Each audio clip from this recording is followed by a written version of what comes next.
Welcome back to part 3.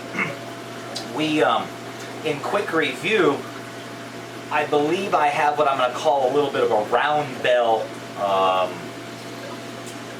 issue with the jellyfish, where instead of the normal disc shape that completely stretches out, they're beginning to pull themselves in a little bit. I suspect that this may be the result of actually being stung by the polyps, which is what they generate, that have collected at the bottom of that holding tank, and every time they go around they get stung a little bit, basically by their own offspring. And the irony is the parents, the jellyfish, in this case moon jellyfish, really don't have much of a sting. It's their offspring, the little polyps, that actually do have quite the sting. So what I need to do is obviously clean the polyps out of that tank, which entails cleaning that tank. But eventually you have to siphon the stuff out, and at that point there's a good chance you may end up siphoning out the jellyfish. So the point is that I have to move the jellyfish out of there. Well, I've got another tank I can move them into, but in setting that tank up, it's going to dump a bunch of new water into the system, which is probably going to cause all the other polyps to begin to what we call strobilate, meaning to segment that oral disc and actually asexually bud off an ephyra, which eventually becomes the new jellyfish. And we don't want to encourage that until those little ephyra tanks are ready. So I had to go through and not only clean all these ephyra tanks, but I had to modify the spray bars in a number of them before I could clean them. Once they're clean, I can then go and get the big tank that I'm going to move the jellies into clean and ready. And then at that point, I can move those jellies over. Interesting enough, over the last night I got not only an email or an order for 24 moon jellies, so I have to go through and pull out the best ones I have to fill that order, but I also got a request for what are called feeder jellies, which would be the deformed jellies, and those jellies can be used to feed other species of jellyfish, sea nettles for example. But anyhow, I'm getting ahead of myself. So the point that we're at right now is I need to go ahead and clean the inside of these little ephyra tanks. This is where the once the polyps segment or strobilate and bud off that little free swimming ephyra, I'll use a turkey baster and move them down into these little tanks here where they can be kept in suspension and allowed to grow out. These could be like little mini jellyfish tanks, for lack of a better description, only therefore little jellyfish. Something like that. And with all the jellyfish out of these tanks, we want to go ahead and wipe the insides of them down. We want to make sure not only to wipe down the loose debris, but to break off or scrub off or maybe even rub off the polyps that have begun to develop inside these tanks as well. And so it's now time to clean the big 48-inch jelly aquarium that is sitting here on the stand.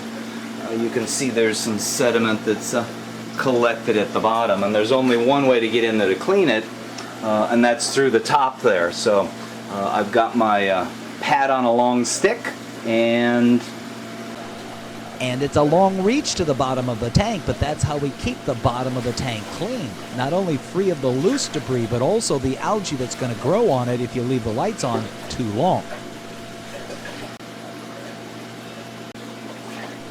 And we'll also go ahead and clean the return pocket. This is the area that brings the water in from the side of the tank and then diffuses it out through the tank via the flute. This is where a lot of debris may settle down inside here, and of course another place that gives algae a chance to grow.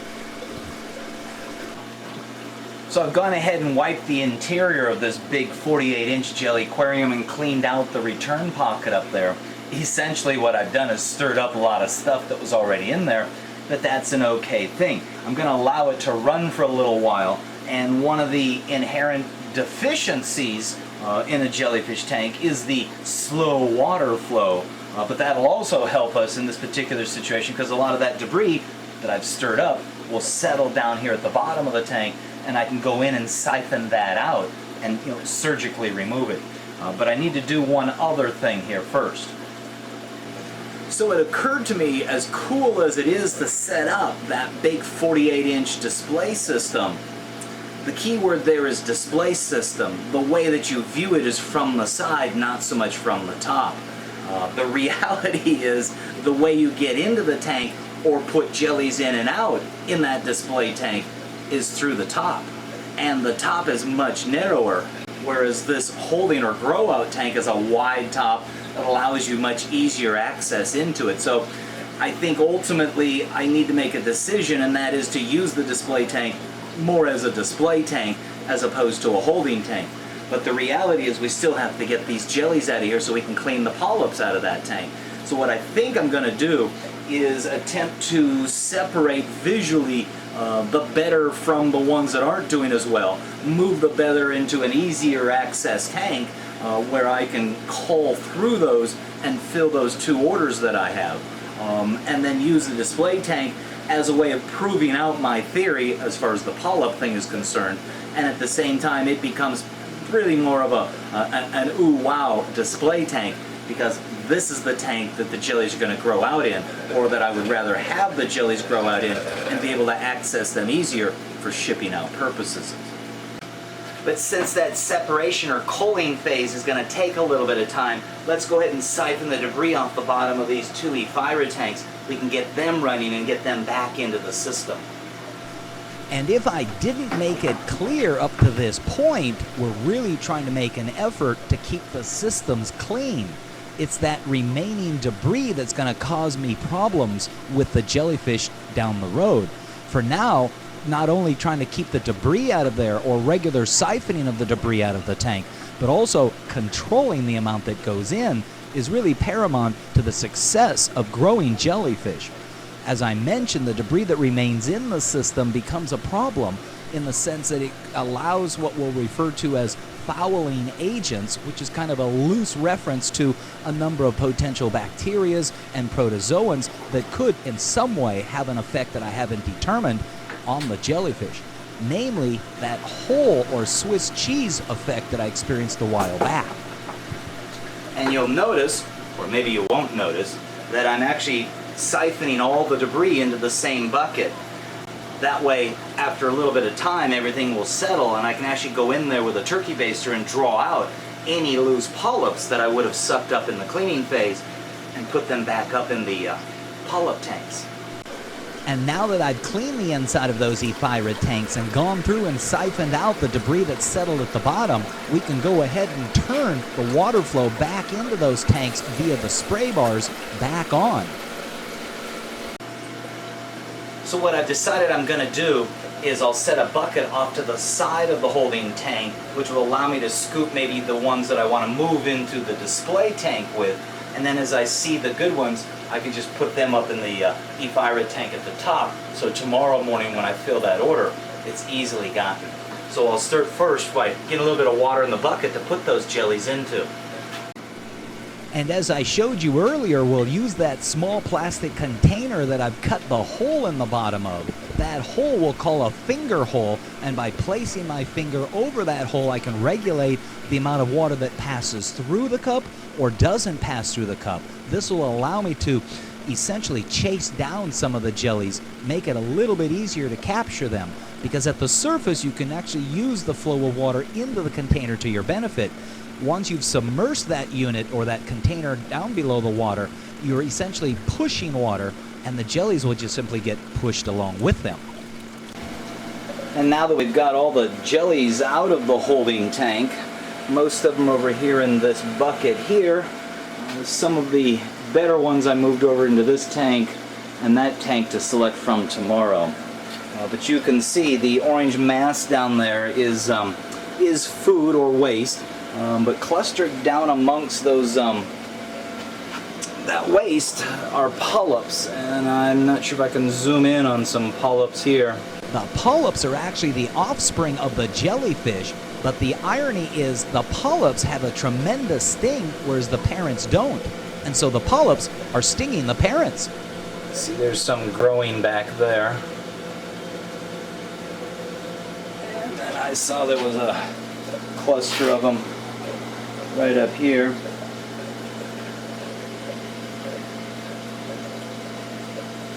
So the next step is to go ahead and clean the bottom of the big 48 inch and then move those jellies from there into there, and then I can go ahead and get this cleaned, and then wait for the next batch of babies to come through. Tropical Fish Hobbyist magazine has been the authoritative source for aquarium keepers since the first legendary issue rolled off the presses in 1952. With informative articles month after month about the fascinating world of freshwater aquariums, saltwater setups, paludariums, ponds, and more, illustrated in crisp detail by the world's top aquatic photographers, TFH covers it all. And now, with subscriptions starting at $13.95 and a mobile digital edition you can take with you wherever you go, TFH is your ultimate resource for all things aquatic. Hi, my name's Jim Stime. I'm the LA Fish Guy. I wanted to let you know about a new site I found called Aquarium. They have everything you need for your aquarium, from equipment to live fish. It's easy to use and intuitive.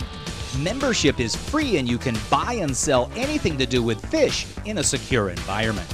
Finding what you want is easy. They have some great search capabilities, and the directory has businesses from all over the country. If you sell a fish and need shipping help, they offer great advice. If you would rather have a professional like me help with shipping or even weekly aquarium service, you can find us in the service listings. And speaking of service reminds me of my customer, Scott. During a recent service visit, he showed me his Flamingi Tang that's outgrown the tank. He needed to move him out but didn't know how. I told him about Aquarium. He joined up and is finding him a new home. Now he's hunting on Aquaria to find a new tank. There's one now. I bet you Scott's gonna buy it. Guys, Aquaria is a great resource. Join for free and connect with people all over the country that share your passion. Find great deals from aquarium stores and locate certified service to help you out. Do yourself a favor.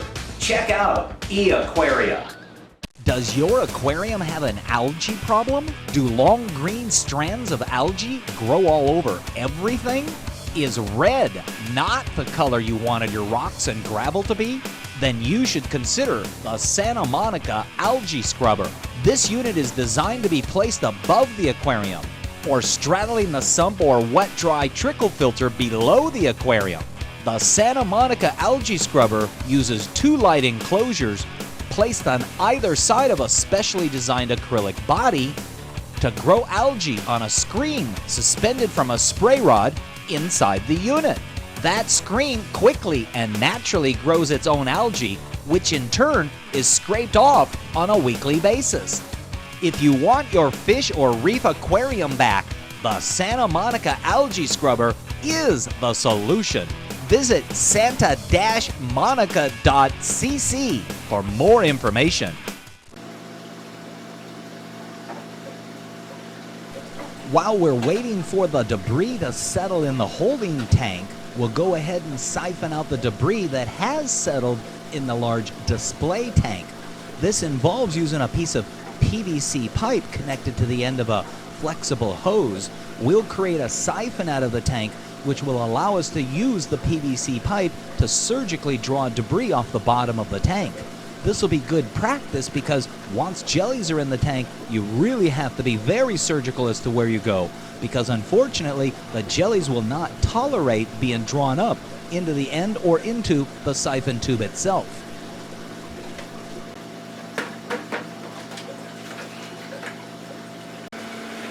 So in an attempt to kind of salvage some of the polyps down in there, because they can produce other ephyra which grow into jellyfish for me, I'm going to use a little length of airline tubing here and an acrylic slide, and I'm basically going to go in and chisel or chip or snip or whatever word you want to call it, cut and siphon those freshly broken free polyps into this siphon hose, which in turn will come down into this bucket.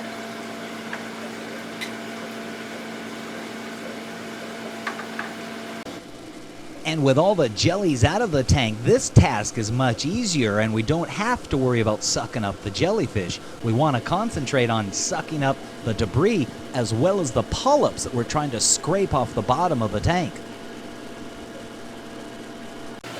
And now that we've got the bulk of the polyps salvaged out of there, we can more aggressively go in and clean the inside of the tank. Getting polyps in the tank is inevitable. Jellyfish want to reproduce, and it doesn't matter to them where the larvae or planula settle out at. And once settled, they develop quickly into a polyp structure, and it's that polyp structure, like their parent, that has stinging tentacles. And it's those stinging tentacles that sting the parents, and that's what I suspect is causing the rim of the jellyfish to pull inwards. So we'll go ahead and leave that grow-out tank turned off so that the loose sediment kind of settles at the bottom of the tank. I'll probably go through and do a light siphoning to extract those loose polyps once again. But while we're waiting on that, I need to do a little trimming on this exit grid. It's just a hair bit too long to fit in here, and I can't put those jellies in here until I've got the exit grid in place. So I need to trim this off just a little bit. Okay, I've got the little egg crate grid trimmed and it fits in there nice and snugly. I want to give the inside of this just another quick little cleaning, and then I think I'm going to drop the water level so that I can more comfortably bring that cup up here full of the jellies from that bucket without having to worry about them running out the top. That way, if it's not full, they won't sneak out. Keep in mind that jellyfish essentially are drifters. They're at the mercy of the current. And the simple act of moving your arm in and out of the tank, or the addition of some cup of water, will change the current in the tank and whisk jellies into spots you didn't expect. And essentially, they could end up flowing right out of the tank if we don't pay attention. Okay, the water level's down. The jellies in the bucket are ready. So let's go ahead and introduce them into their new home.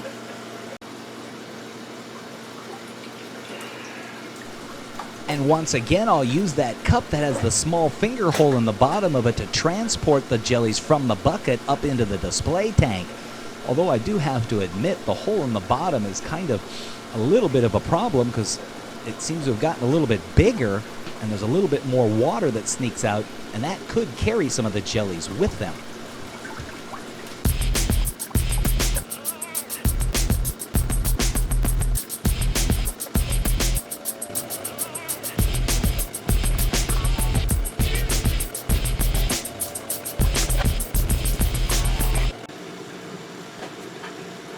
Okay, let's put the grid in place.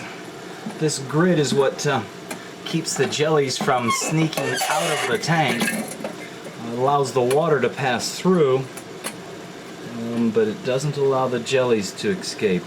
With the exit grid in place, we'll go ahead and put the light hood back on top of the tank. And for a little mood enhancement, color-changing LED lights. Okay, let's go ahead and open up the water flow. And if you recall what I said earlier, we're using a gate valve, which allows a greater control of the amount of water going into the tank. Man, I can see some of the jellies are beginning to move around. It's the flow going into a jellyfish tank that ultimately determines the rotation, or how quickly the jellies move around inside the tank. We're also counting on that water flow as being a means of pushing or flushing the jellies away from the exit grid. And if you look closely, you can see the current is just now beginning to push those jellies up at the top away from the exit grid. While we wait for the jellies in the big display tank to kind of go into rotation, we can go ahead and siphon the loose debris off the bottom of this holding tank. And just as before, we'll use a siphon hose to siphon that loose debris as well as those excess polyps from the bottom of the tank into that 5-gallon bucket. At some point, the debris will settle in the 5-gallon bucket, and we'll be able to take a turkey baster and gently siphon out the stray or loose polyps, putting those back into the polyp tanks where they ultimately will produce more ephyra or more jellyfish down the road. And then we can turn its flow back on Now that I've turned the water on gently in that large holding tank, I can see that the debris that's still in there is settling and actually forming a line, so that'll make it quite easy for siphoning the balance of that debris out. So we ended up spending all Saturday afternoon and all Sunday afternoon kind of getting to this point being prompted by my suspicion that something I noticed in one of my holding tanks I thought was causing the jellies to kind of close their bell a little bit. So I needed to move those jellies into a new tank so I could eliminate the issue being the polyps or their offspring actually stinging them. But I needed to create an environment that I could move those jellies into, and that precipitated me having to clean a few other tanks, which in turn forced me to replace some spray bars. The end result is I've accomplished a lot this Saturday and Sunday. Not only do I now have a large holding tank or a display tank, but I've got a holding tank that's ready to accept a bunch of new offspring. I've been able to separate the good from the not as good so that I can fill an order tomorrow. And I've put myself in a position that as a result of all those water changes, it'll probably encourage all those polyps at the top to strobilate, which in turn will bring a whole new supply of offspring in. And that's where these new 3 tanks, all cleaned and ready to go with spray bars in them, will help me enter into that new phase of operation. So, you know, in these tough economic times, you got to take care of what investments you have. So in my case, I'm just continuing to move forward, and I hope in your case, you can continue to move forward as well.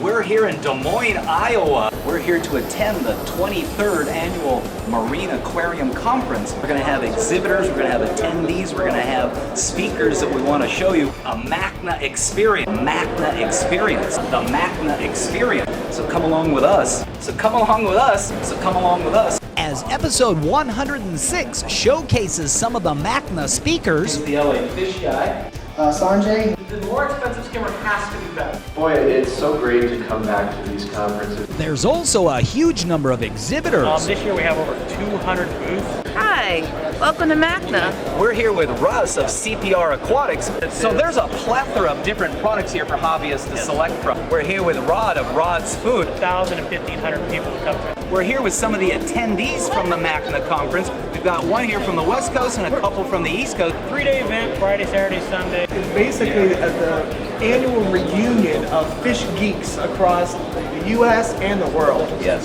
They've traveled here from Trinidad. This is another product you're probably familiar with. One of the really big exhibitors here at the MACNA is Dr. Foster and Smith. And did I mention the number of booths selling coral frags? A first-class event all the way around. So be sure to keep an eye out for episode 106, the MACNA Experience.